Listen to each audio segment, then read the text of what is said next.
Shalom, Bapak Ibu yang terkasih di dalam Tuhan. Saya berharap Bapak Ibu semua ada di dalam keadaan baik dan tanpa terasa hari ini kita ada di kul terakhir di bulan Juli dan malam hari ini saya percaya Bapak Ibu yang rindu datang beribadah sekalipun dalam online dalam kul malam hari ini pasti karena punya kerinduan untuk dapat belajar dan boleh mengerti akan kehendak Tuhan. Amin. Bapak Ibu, malam hari ini tema kul kita adalah masa penantian dan mari kita yang rindu sama-sama mendengarkan renungan kul hari ini, kita persiapkan diri kita persiapkan hati kita masuk di dalam doa. Bapak, kami mengucap syukur untuk sore malam hari ini kami boleh ada di dalam kul hari ini, Bapak. Terima kasih Tuhan, kami ada dalam keadaan baik, kami percaya karena anugerah Tuhan.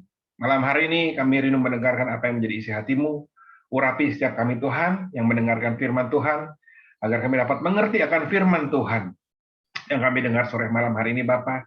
Juga hamba-Mu yang mau menyampaikan renungan malam hari ini, biarlah hikmat Tuhan Kau yang berikan buat hamba-Mu, sehingga apa yang disampaikan memang berasal daripada Engkau, bukan berasal daripada apa yang ada di dalam hati pikiran hamba-Mu ini Bapak.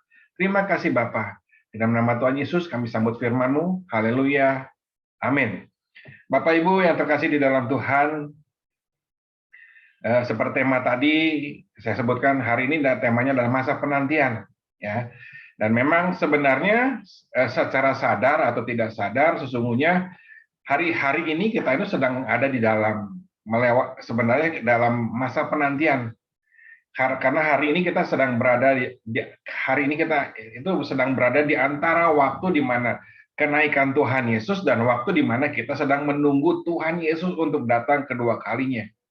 Saat kenaikan Tuhan Yesus sudah terjadi 2000 tahun yang lalu, dan sesuai dengan janji firman Tuhan, bahwa Tuhan Yesus akan datang kedua kali untuk menjemput umatnya yang hidup benar dalam Tuhan untuk diangkat, sehingga tidak mengalami yang namanya pencobaan di dalam dunia, di dalam masa akhir zaman ini, tapi akan masuk ke dalam kerajaan surga. Firman Tuhan di dalam Matius 24 ayat 36, firman Tuhan bilang seperti ini. Tetapi hari dan saat itu tidak seorang pun yang tahu, malaikat-malaikat di sorga tidak, dan anak pun tidak, hanya Bapa sendiri yang tahu. Ya. Di dalam firman Tuhan di dalam Matius 24 ini judul perikopnya bicara mengenai kedatangan anak manusia. Memberitahukan bahwa nggak ada seorang pun yang tahu kapan waktunya kedatangan Tuhan yang kedua kali. Artinya kita hidup saat ini sebenarnya kita ada di dalam masa penantian, yang di mana masa penantian ini adalah sebuah periode yang tidak ada seorang tahu kapanpun masa penantian ini berakhir. Ya. Hari ini artinya bisa panjang, bisa pendek. Hari ini saya nggak akan bahas kapan tentang kapan waktu kedatangan Tuhan, karena nggak ada seorang Tuhan yang tahu.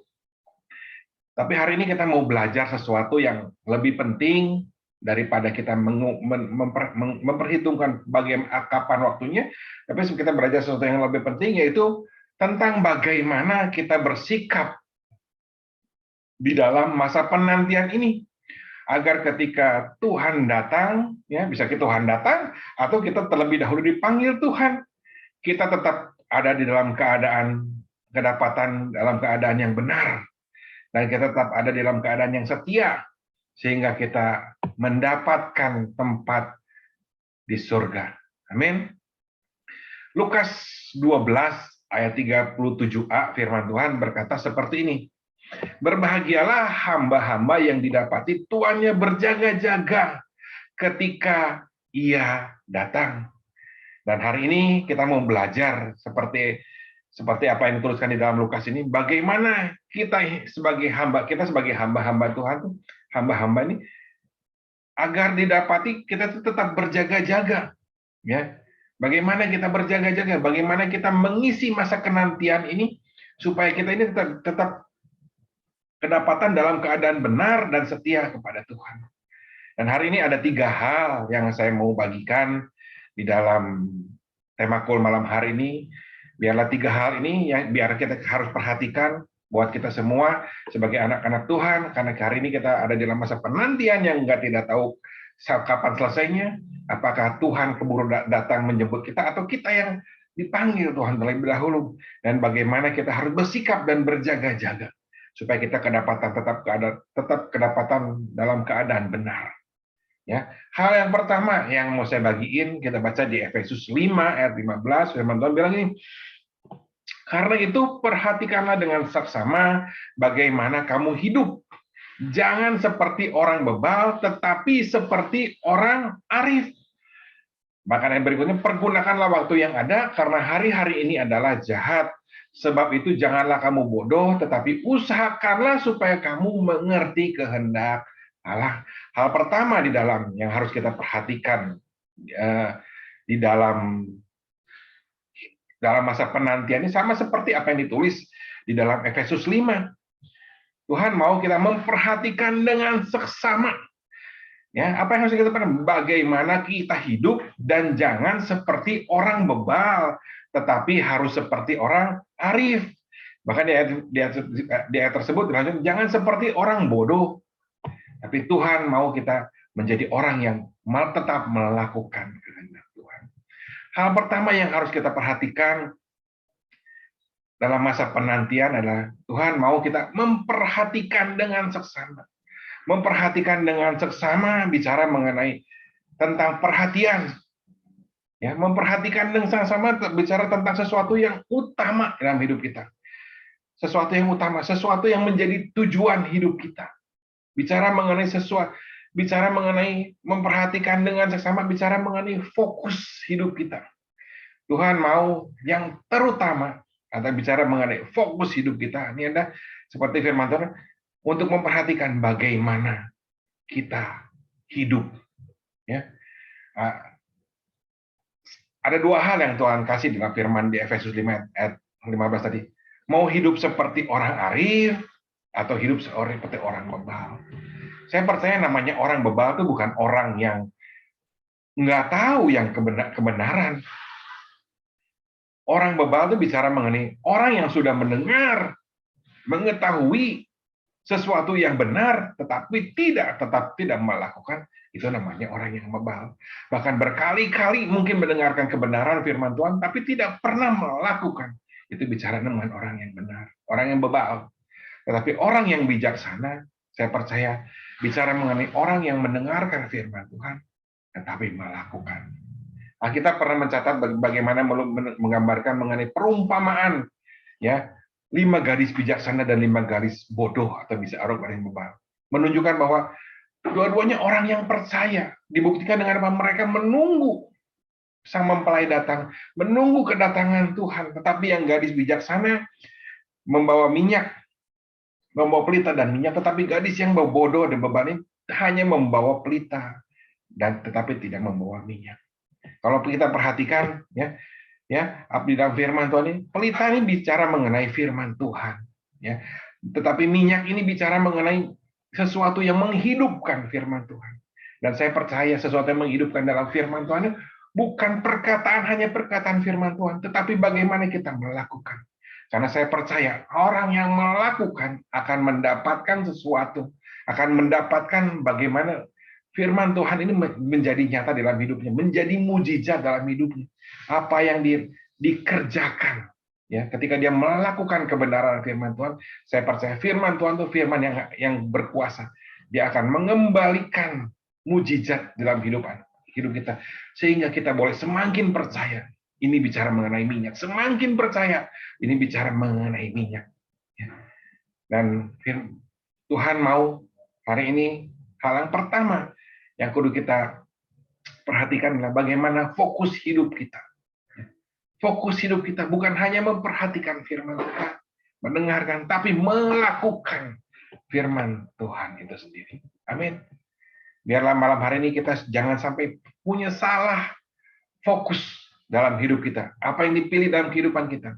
Apakah kebenaran firman Tuhan yang menghidupkan kita, ataukah sesuatu yang lain? Kita pernah menulis mengenai kisah Lot, bagaimana ketika dia memilih bersama Abraham pamannya, dia memilih apa yang dipikir baik, dia memfokusnya kepada harta, kekayaan, sehingga dia tinggal di Sodom. Dan akhirnya apa? Ketika Sodom dihukum, harta kekayaannya hilang.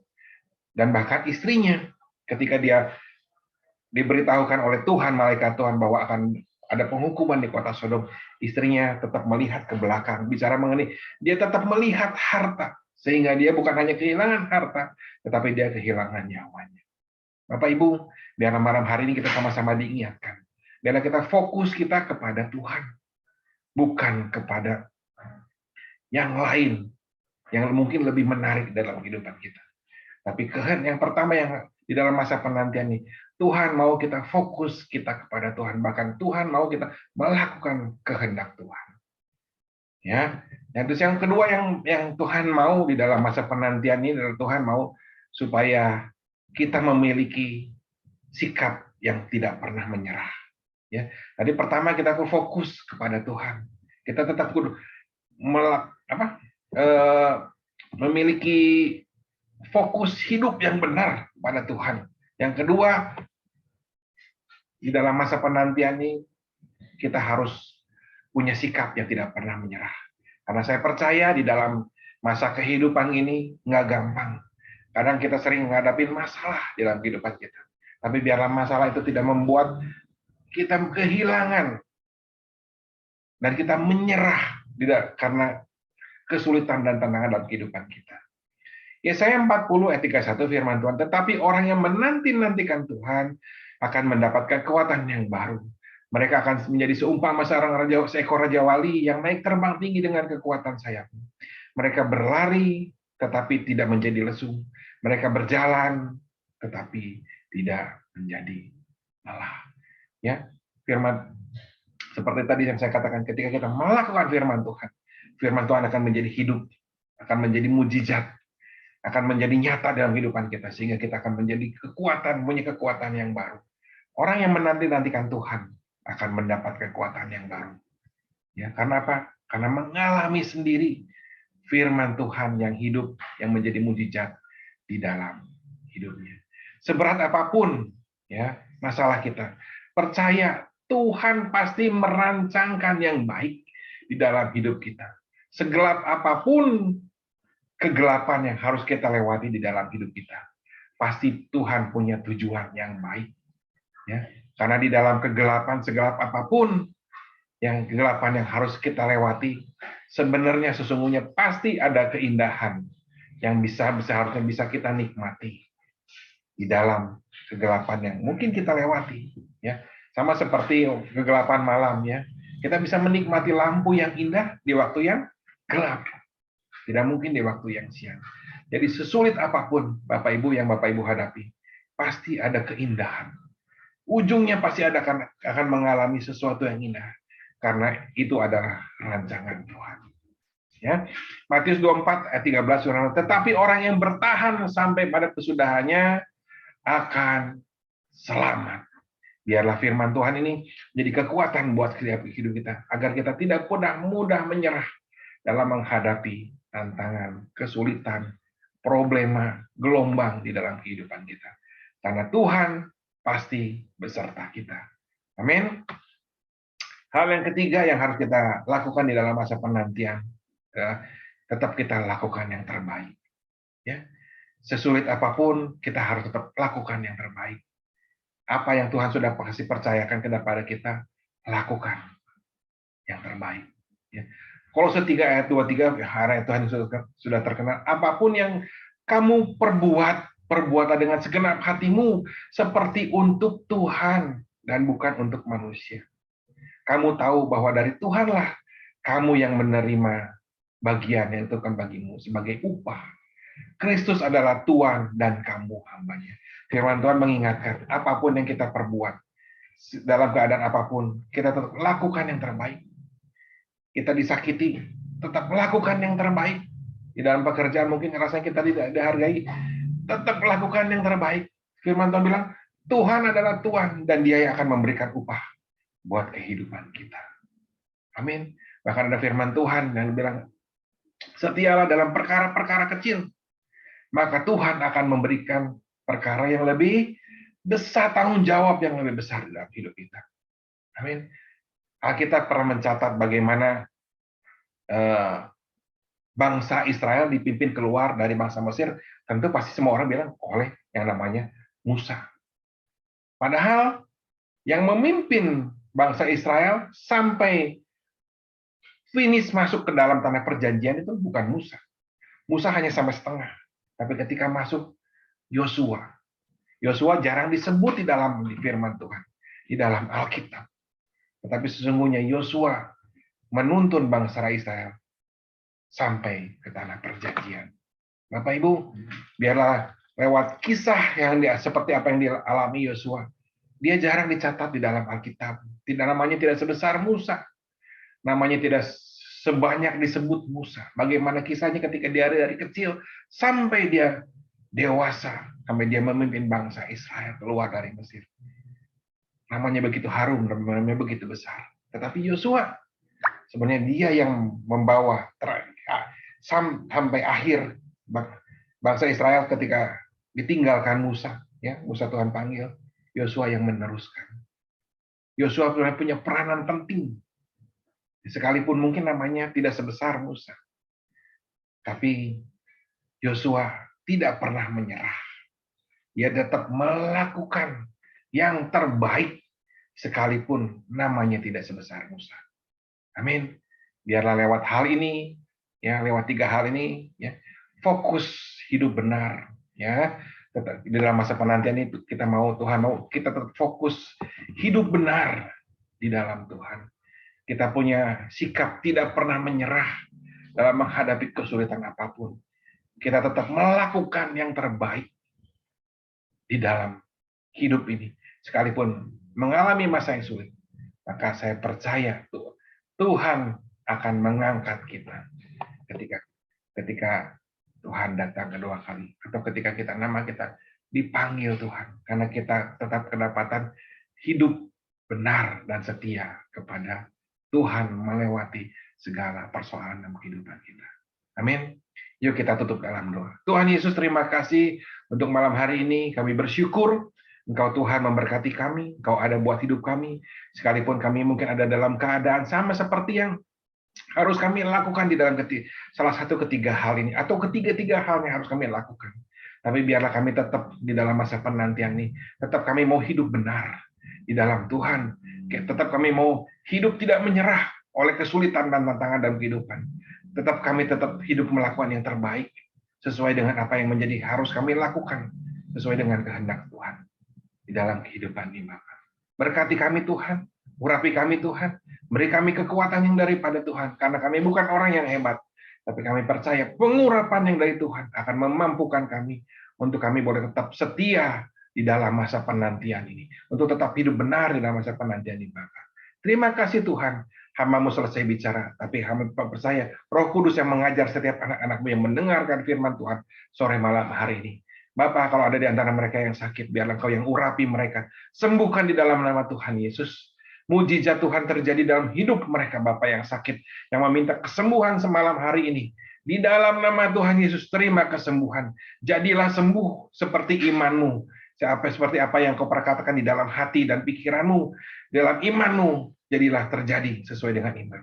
Mereka yang ada dalam kesulitan, dalam ekonomi, dalam pekerjaan, masa depan, penantian, kehidupan ke depan, Bapak, mungkin dalam ketakutan, berkati mereka Tuhan, berikan kekuatan dari Tuhan, beri jalan keluar, apa yang dirindukan, apa yang diminta, di dalam nama Tuhan Yesus, terjadi seperti apa yang diimankan oleh setiap anak-anak-Mu, Bapak. Terima kasih Tuhan, hanya dalam nama Tuhan Yesus kami berucap syukur, haleluya, amin, shalom, Tuhan Yesus memberkati, shalom, amin.